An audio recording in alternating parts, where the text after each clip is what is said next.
Hello, Music Multiverse listeners, and welcome back to Beyond Your Radio. This is Keep It Dark. This is episode 19 of 2025.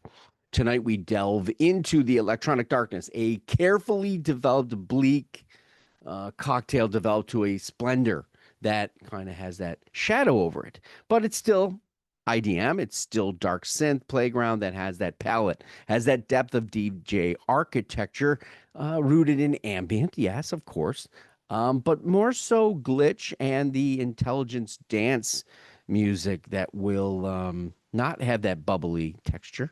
It won't be utilized in your fun club. Um, it's more of black leather and industrial pump and grind that is equally parts trance, psychosis, and that bit of sweat.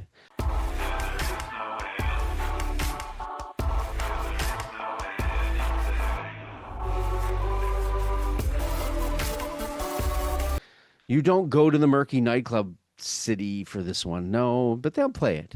You could do the university. They'll play it, but they didn't create it. It didn't happen there.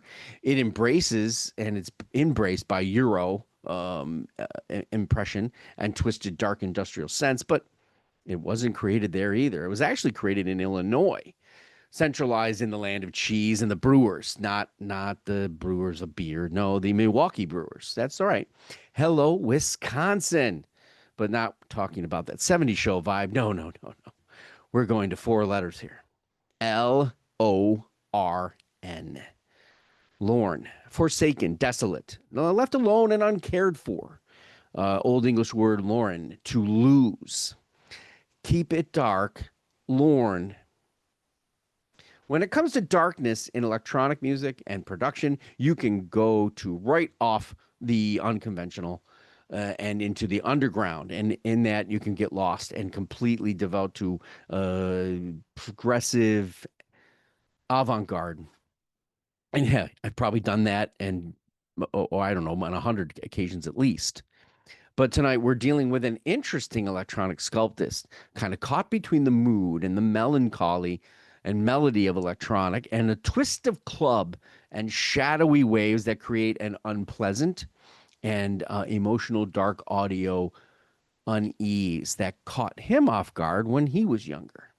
Made and put together by the sound of Aphex Twin, which completely perplexed and haunted me when I first heard it. And, they can call it ambient, but it's not. It's so much more than that. And I believe there's no question that Marcus Ortega, who is Lorn, knew this.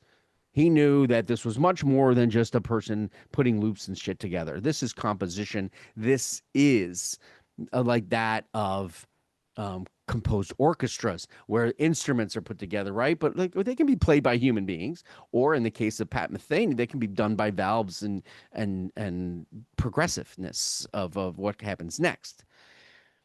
Or in the case of electronic, the sound of an instrument or the obtuse looping or scratching, as he would have it, progressively more intense, obviously, is what he wants, deeper in their layering and fundamentally in tune with the expressionism and the temperament toward a much richer and fabulously forceful darkness. So in 2010, Lorn gets his debut, nothing else, and it goes right into the electronic ether.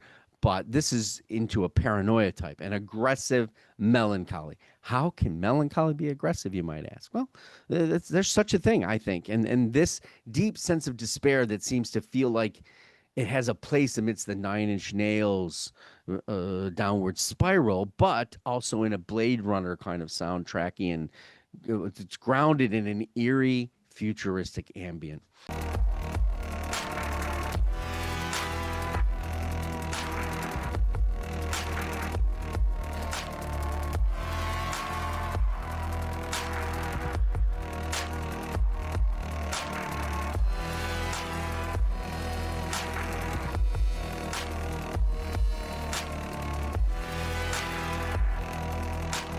Now, Clark is the producer here on this record. Clark was pretty well versed in DJ and compositions there, so he kind of becomes the teacher.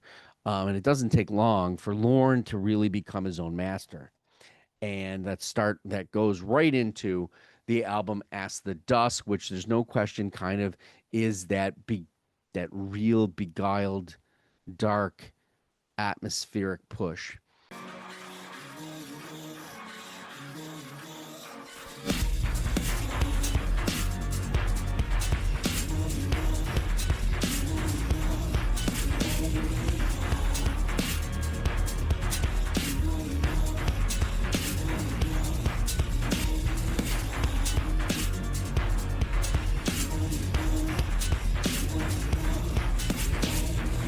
Um, it's derived actually from Fonte's 1939 novel of the same name.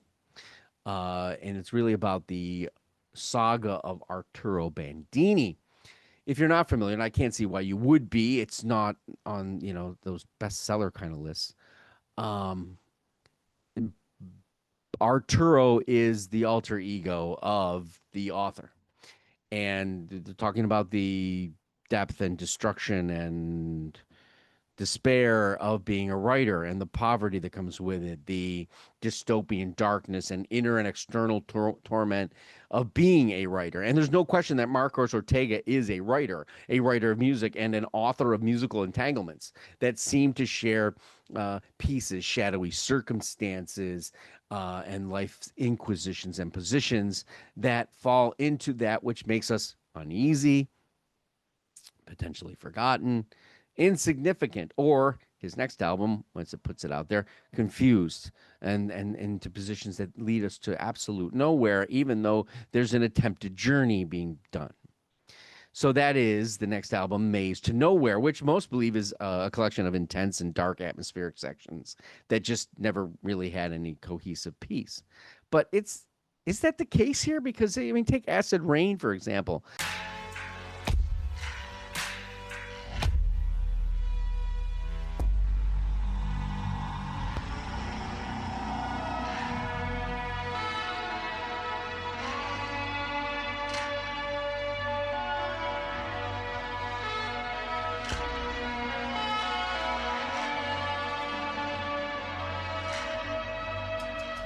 In there's these lyrics, and there's not often lyrics in much of Lorn's material.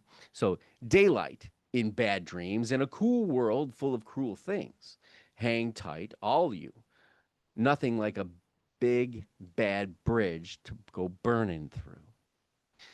Ortega's journey and emotional, I don't know, atmospheric choices move him into soundtrack work at this time and prior. And that's obviously fitting. It isn't the huge names of soundtracks that you would think. It's Gran Turismo and he does Killzone Shadowfall with Tyler Bates. Tyler Bates being that composer extraordinaire who's done the John Wick series is a quick obviousness. But back earlier, he did Sucker Punch, and the one I first really heard him and started to follow was Doomsday. Great, great movie, great soundtrack. He's worked with Rob Zombie. He's worked with Marilyn Manson on 3 records. He's done pieces with Bush and one with Jerry Cantrell, Brighter something, I think. Brighton. Uh, Sometimes you're being pushed, and other times you're being pulled when you're dealing with this catalog of Lorn. He doesn't have a dumping ground like catalog. Each record from 2010 to now is seemingly calculated to each exact electronica detail.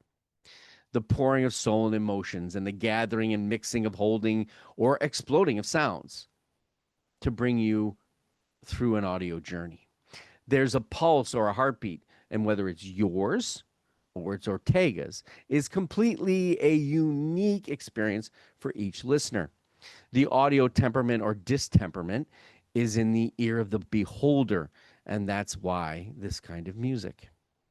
This is not AI. This is genuine creation and composition in the traditional sense.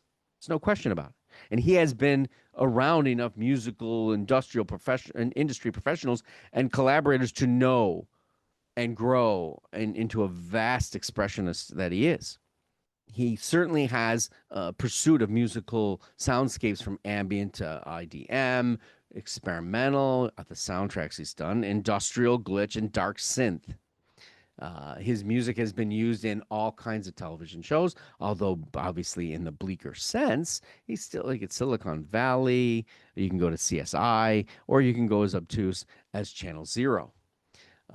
His last full length record has a chamber synth like cathedral haunt, Drown the Traitor Within. The eerie expression is another pressure system in music that he has managed to become the god of. And I use that because of the temperament of it feeling like it's in a cathedral.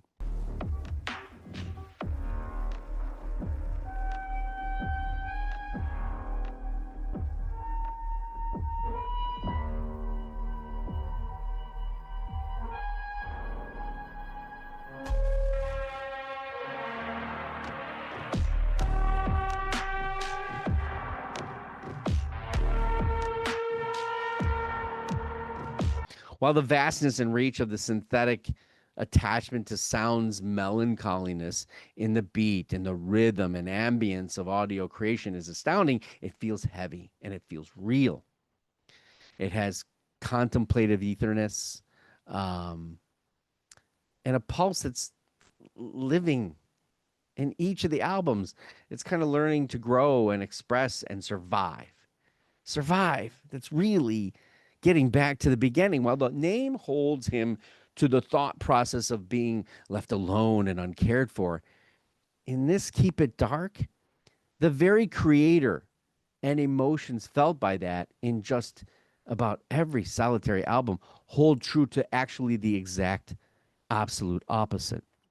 The music is extremely cared for. It's attended to and deliberately maintained and postured to be that vessel. It's even one of the titles of the albums to hold us, it possibly in melancholy reminder of just that.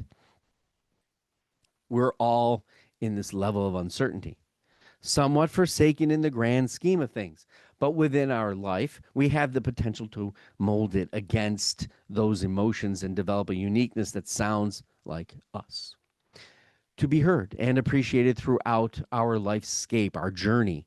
Whether we're taking a stroll on a rain soaked street after a downpour in contemplation, maybe it's the midnight hour, or taking into the darkness of a club with no name or any familiar faces. It's an electronic rhythm and glitch of life we can interpolate as we march on, like Arturo did, once more, again, with Dark Feeling. We're on the web at beyondyourradio.com, Facebook, Twitter, Instagram, YouTube, of course. Articles, videos, podcasts coming soon. It's all about bands, artists, albums, anything we can get our hands on. Go Beyond Your Radio with us, a real music appreciation channel. Thank you for watching, and happy listening.